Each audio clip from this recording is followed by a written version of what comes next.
And welcome back, everyone. And welcome to Jay, who's on with me as he is every Thursday. Now, Jay's only going to be with us today for one segment because he has something coming up. Now, I know I promised y'all I would get to the government shutdown. President Trump is supposed to be holding a press conference, and I held off on it for a few minutes to see if he would address that. I was going to try to play a clip from that. So we're still monitoring that, but I will spin you up to speed on that after we're done with Jay for his weekly interview. Jay, welcome to the show. How do you like that snow up there in Northwest Arkansas? Well, thanks, Steve. I liked it. I'm about over it at this point. I'm ready for the rest of it to go away. I think we got about 8 inches at my house is what I measured, and so most of it's finally melted. I'm glad to be past it. Well, today's my first day in the studio this week. I did the first 3 shows from home, as you know, and it was good to get out. Now, the main roads here were all pretty good. Now, some of the side streets are a little dicey still. Yeah, same here. It's nice to be able to get out, and the fact that the main roads are clear has made it easier. Yeah. Now, there's I saw Nick's tweet, which I retweeted, which caught my attention, and then ironically, you reached out and said, "Steve, I really want to talk about this so-called Education Rights Amendment." That the Arkansas, is it the NEA or the American Federation of Teachers that is backing this as a preface question? Yeah, so I appreciate you bringing it up and covering this and sharing the message. So it's being backed by the State Teachers Union, which is associated with the NEA, the National Teachers Union, which I'll mention, we see all this crazy stuff happening in Minnesota and think, thank goodness we live in Arkansas. But there are elements of a lot of the stuff that's happening that are taking place in our state right now. And part of it is with this amendment. I mean, when we talk about the teachers union, this is a union that just last week, by the way, made a Facebook post asking for Arkansans to stand in solidarity with their union brothers and sisters in Minnesota while teachers up there were walking out to protest ICE. So that just gives you a picture of who's behind this.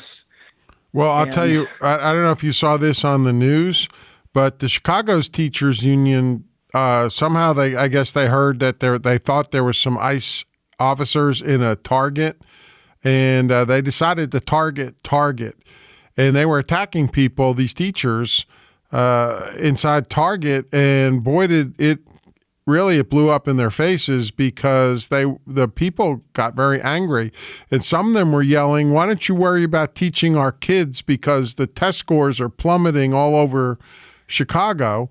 Chicago and Baltimore are probably the 2 worst run school systems in the country as far as test scores go. That's right. And unfortunately, instead of focusing on improving public schools, we have folks out here basically trying to end education freedom in Arkansas. That's what this is about. So when we see the Education Rights Amendment, if you listen to the other side, what they'll say is, "Oh, this is just about supporting education. It's about accountability." You dig deeper, what it's about is it would end education freedom. It would take options away from students across the state who are using this program. But the other piece that I think a lot of people might not realize is what this amendment would do is put in our state constitution.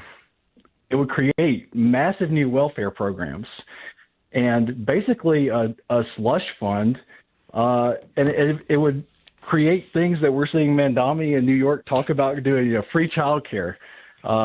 This would put those kind of things in the Arkansas Constitution with a blank check, and give them an avenue to force the legislature to fund it. We have no idea what this would cost. The organizers have not been able to tell us what it would cost. We've done our independent estimates that show it could be upwards of $1 billion. And so if this passes as the guide in the state constitution, we could forget about tax cuts. I mean, we'd be looking at tax increases. It's a really radical proposal, and I appreciate you sharing it on your feed as well, because I think once people dig into it, there's a lot of alarming stuff here. Absolutely. And what got my attention was, folks, if you're not following Nick or Jay or I on Twitter/X, I would absolutely recommend that. You can, Jay, I'll let you give yours out right after this. But if you want to follow me on Twitter, it's my nickname from high school, Finman, Finman. So Finman, and then 72211, which is KARN's zip code. That's how I came up with that. So Finman at 72211, and you can follow along on Twitter/X. And then Jay, give them yours and Nick's if you got it. Yeah, absolutely. So Opportunity Arkansas is the best place to follow us. It's OPP Op Arkansas on X, and you can follow me at J Robertson AR. But the reason that we shared this, to your point, is there's been a lot of outrage and discussion about the problem with having a state government try to create these massive welfare programs. I mean, we've seen in Minnesota how it just opens up all this fraud. And this is exactly the same type of program that would be created in Arkansas that they're trying to bring to Arkansas right now with this amendment, this education rights amendment. I mean, it would put in the state constitution these massive new welfare programs and require that they be funded with tax dollars. It's very dangerous, and we just want to make sure that people understand when you're seeing petition gatherers out trying to gather signatures for these petitions to get this on the ballot. You just hear education rights. They go, that sounds great. But there's another side to this, and we want to make sure that people have the facts so that they understand what this would actually do and the implications. It's something that really should be concerning, one, for parents who are using education freedom, because it would effectively end that program. It would take away religious freedom for private schools in the state that are using that program. And it would be really concerning for taxpayers because you're effectively creating a constitutional guarantee to free childcare centers, these free welfare programs. And I use free in quotes because we know that there's no such thing as free when it comes to government taxpayer dollars. They're all our dollars. Absolutely not. And I pointed this out too, that the ICE, when the father ran off and the people inside the house didn't want to take that little 5-year-old little boy back in, that ICE did more child care than the Somali-run daycare centers had done. They took the kid out and got him fed and made sure he was okay until they got him. And this is just going to be more absolute waste, as you pointed out.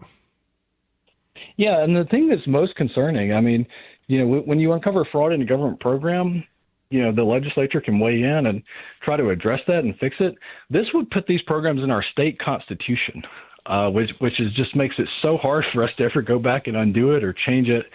It's very dangerous. And, I mentioned that definitely people who support education freedom should be concerned about this and see the threat that this poses to education freedom. But then also just anybody that's a taxpayer, because if you have a constitutional guarantee to quote unquote free childcare, I mean, there's no end to what you could force taxpayers to fund. And it would be the end of getting rid of taxes like we talk about all the time, Steve. It would be almost impossible for us to do that. We'd have to look at raising taxes in the state to fund these outrageous welfare programs. So people should pay attention when you're being asked to sign and understand the real implications of this amendment. Absolutely. Well, I know you can only be with us for that one segment today, but I sure do appreciate you coming on. And folks, if Man Dummy there in New York, the communist mayor of New York, is for it, that should tell us all we need to know about being against it. So, Jay, I appreciate you being on with me, and I'll see you next Thursday at this time. Thank you, Steve. We'll have more to say about it soon. Talk to you again soon. All right, take care. There he goes, everyone. Jay